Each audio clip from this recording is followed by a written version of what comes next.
Today, property prices are on the rise. But wait.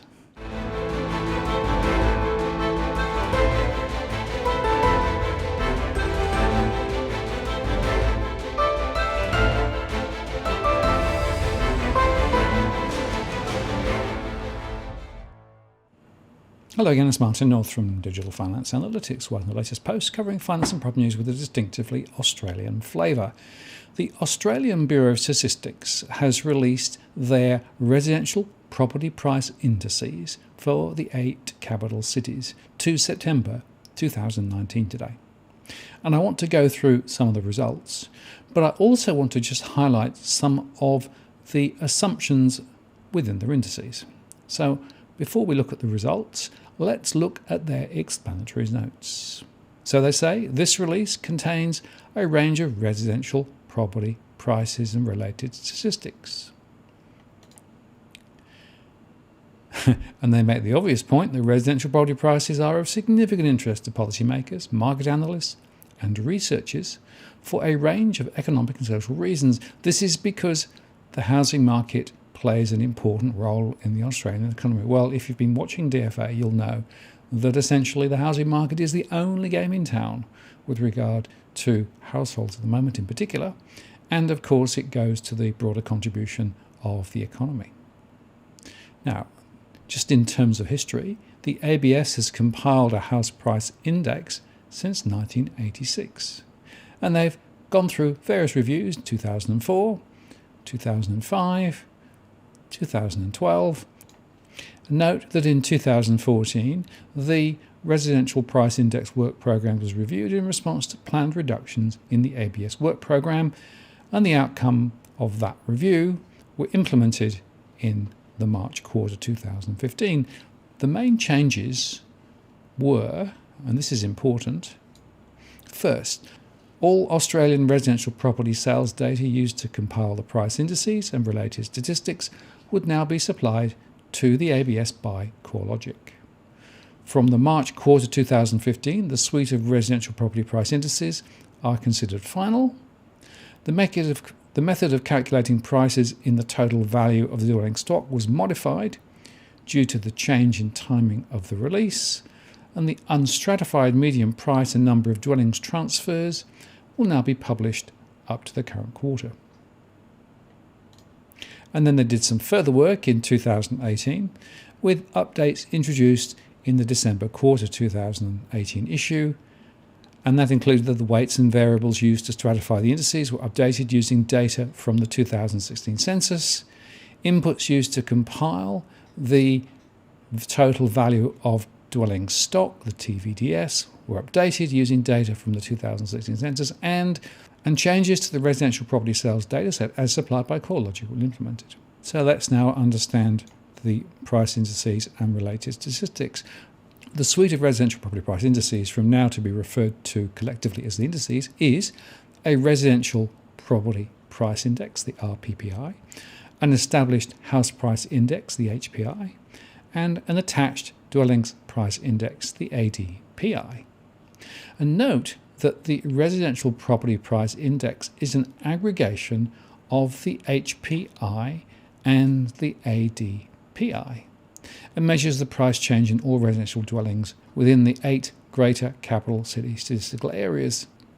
Now, the HPI measures the price change in all established detached houses on their own block of land, whereas the attached dwellings price index, the ADPI, measures the price change of attached dwellings, again within those 8 greater capital city statistical areas, and that includes flats, units and apartments, and semi-detached, row and terraced houses.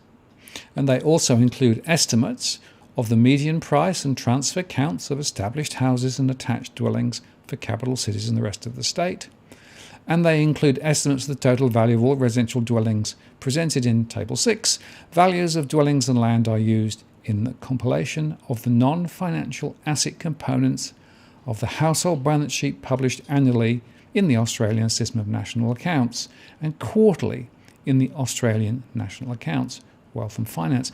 And that's important because these price indices feed in to those broader accounts. The next point you'll note is that information on the price of dwellings is calculated from the residential property sales dataset, excluding real estate agents' data. The main source of data for the number of residential dwellings is the Census of Population and Housing, adjusted for subsequent net additions to the stock. Now, in terms of the price indices, in addition to the release of stratified and weighted price indices for each capital city, the ABS publishes for each capital city and the rest of state the median price of all established house and attached dwelling transfers and the number of established house and attached dwelling transfers. And in fact, that is the information that we're going to discuss in a few moments. The median prices are calculated with no stratification or weighting applied. These raw medians will not correspond to the published index numbers and will not produce price movements that are consistent with those numbers. But the thing to note is that the number of transfers of established houses and attached dwellings provides an indication of the level of sales activity for each quarter. From the March quarter 2015 issue, the source of unit record residential property sales data has changed. The complete CoreLogic unit record file, including real estate agents' data, has been used to calculate the series from the March quarter 2014 up to the current quarter. There are differences in the numbers produced using the new data source compared to the previous data source, which contained Valuer General data only. Therefore, users should apply caution when comparing data prior to March quarter 2014 with data for the March quarter 2014 and later periods. The implementation of the updated residential property price sales dataset supplied by CoreLogic from the December quarter 2018 issue has resulted in revisions to the median price and transfer series. The ABS has revised these series back to March quarter 2014 when CoreLogic data was introduced into the series. And as the ABS receives more unit record residential property sales data, the median price and the number of house and attached dwelling transfers are revised. As necessary revisions can be made to the most recent 10 quarters of published figures. These revisions can be substantial, especially in the quarter immediately following first release, and accordingly, the median price and transfer data initially published for each quarter should be interpreted with caution. For this reason, the current quarter median price and number of transfers are annotated as being preliminary, and that the series is subject to revision. And there's one final point I want to highlight, and that relates to the reliability of indices. The number of price observations available to compile the indices each quarter depends on market activity. For the smaller capital cities, Hobart, Darwin and Canberra, there are occasions when strata have low numbers of price observations. Rather than suppress publication of the series, they are included as the long-term trends are considered reliable, but care should be exercised when analysing the indices quarter-to-quarter movements for the smaller capital cities. Okay, so there you have it. A very important set of parameters that we must use when thinking about the indices. So now what I want to do is to look at the latest data. And we're going to start with the overall price series. So this is the home price movements by capital city to September 2019 from the ABS. And we start with the weighted average of 8 capital cities over the quarter, which rose 2.4%. But for the year, they're down 3.7%. For Sydney, prices in the last quarter, according to the index, rose 3.6%, but fell 4.6% over the last year. Melbourne rose 3.6% over the quarter, but fell 3.5% over the year. Brisbane rose 0.7% over the quarter and fell 2.6% over the year. Adelaide fell 0.3% over the quarter and fell 1% over the last year. Perth fell 1.2% over the quarter and fell 4.6% over the last year. Hobart rose 1.3% over the quarter and rose 2.1% over the last year. Darwin fell 1.2% over the last quarter and fell 5.4% over the last year, and Canberra fell 0.5% over the last quarter and fell 1.4% over the last year. So standing back, it's the Sydney-Melbourne story in terms of price growth, which has lifted the index quite high. And also remember, as they warned, some of the smaller states, the volumes are very low, so they should be treated with some care. Now, the next thing I want to do is to look at the house transfers and the attached transfers in terms of the volume, and also look at the price growth reported at both the house and the attached price level. Remember, I highlighted that the house price and the attached price together deliver the overall index. But these, of course, are unstratified sets, but nevertheless, they're quite useful. Let me just say these are based on a 12-month rolling average, which I think smooths out some of the lumps and bumps. So we start with New South Wales and look at transfers. So we can see that since March this year, there has been a small rise in the number of house transfers completed, but that momentum is still quite a lot lower than it had been for the previous few years. And there's a bit of a similar trend with regard to attached property. Remember, that's units as well as townhouses, but it is actually slightly stronger, and it started slightly later. In terms of house price growth in New South Wales, we see that in the city there is a small reduction in the overall fall, but really hardly any increase, whereas in the rest of the state it has just reached into positive territory for the first time in a few months. And in the attached price percentage growth, we can see that both are still languishing well below zero. Remember, these are annualized scores. Now let's look at the same information for Victoria. And here, let's look at transfers first, and we can see that the volume of transfers continues to fall, and that's true both for houses and also for attached properties. And in terms of house price growth, we can see that there is still some movement in the rest of the state, although the momentum seems to be easing. And within the city environment, house prices are still falling, but less so. On the other hand, if you look at attached price growth, we can see that in the rest of the state, it's just a little above zero in positive territory, whereas over the 12-month period, prices in and around the city are still a little lower, even if the momentum is looking a little more positive now than previously. Then we go to Queensland, and the first observation is that the number of transfers are falling away, and that's true both for houses and also for attached properties, and it's true both within the city and across the rest of the state. But in terms of house price growth, there is an easing, and that's true both in the rest of the state and also across the city, whereas attached property in the city is now moving above zero.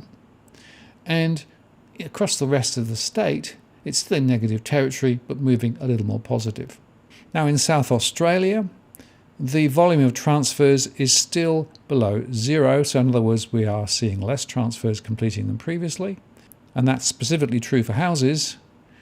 With regard to attached properties, there is a little bit of momentum across the rest of the state, whereas in the city, transfers are still in negative territory. Now, if you look at house price growth, both in the city and across the rest of the state, it is at zero or below, whereas for units and apartments outside the main city of Adelaide, there's a little bit more momentum, whereas in the city, it seems to be still falling away. And we'll go across to Western Australia, and there the volume of transfers are holding roughly steady, but there's a little bit of a tendency to continue to slow. And a somewhat similar story with regard to attached property transfers, although across the rest of the state there is a little bit more momentum than in the city. Looking at home price growth, we can see that there's a little bit of volatility in these numbers, but that across the rest of the state prices are still falling, whereas they are lifting a little, although still in negative territory, so the rate of decline has slowed. Turning to attached properties in Western Australia, we see that across the rest of the state they are still falling, there's a little bit of momentum in and around the city, but still in negative territory. Turning to Tasmania, we see that the volume of transfers have started to ebb away quite considerably recently. And that's true both for houses and also for attached properties. On the other hand, house price growth is quite strong. It's above 5% both across the rest of the state and in the city, although it's interesting to note that the city seems to be a little weaker than previously. But attached price growth is actually quite strong, and again, it's interesting to note there's a little bit of a decay now, particularly in the city, relative to, let's say, last year. And then we can look at the Northern Territories, so in Darwin and beyond. So there we are seeing further falls in terms of the volume of transfers completed, and that's true for houses. It's also true for attached properties, but there's a little bit more momentum there. And in terms of price growth, there's still a lot of negativity around price growth in around the city, a little bit of positivity across the rest of the state for houses. For apartments and units in the city, it's still very negative, whereas across the rest of the state, remember this is on low volumes, it's a little more positive. And finally, we look at the ACT. Now here we only look at the city because of course the rest of state doesn't apply. And here we can see that the volume of transfers is down from the last 2 or 3 years, and in fact attached transfers, particularly units, is well below zero, even if it's moving up a little now. And we see, so far as price growth is concerned, that ACT houses are sliding a little, but in fact it's attached prices that are sliding the most, even there's a little bit of recovery more recently. So there's a bit of negativity, I think, in and around the ACT. And that probably is connected to the very high supply levels that are still coming through at the moment there. So what does this all tell you? Well, I think it highlights the fact that you have to go granular to really understand what's going on with price indices. And of course, in the media tonight, everyone will be quoting that high-level number. I think it's meaningless. You have to get granular, you have to understand the difference between houses and apartments and between the cities and the rest of the state to really understand what's going on. Nevertheless, it is true to say that there are some signs of life in the property sector in some areas, and it's pretty consistent with what we've been saying, which is that houses tend to be performing a little better than apartments in most environments, and that's partly because a lot of units are still under a cloud with regard to the quality of construction. Now, we'll be continuing to monitor the ABS data ahead, and as we get more information, we'll update the models that we've shown you today. So let's not be too misled. There are some signs of life in places, but it is not uniform across the whole country, and in many areas, prices and transfer volumes are still in negative territory.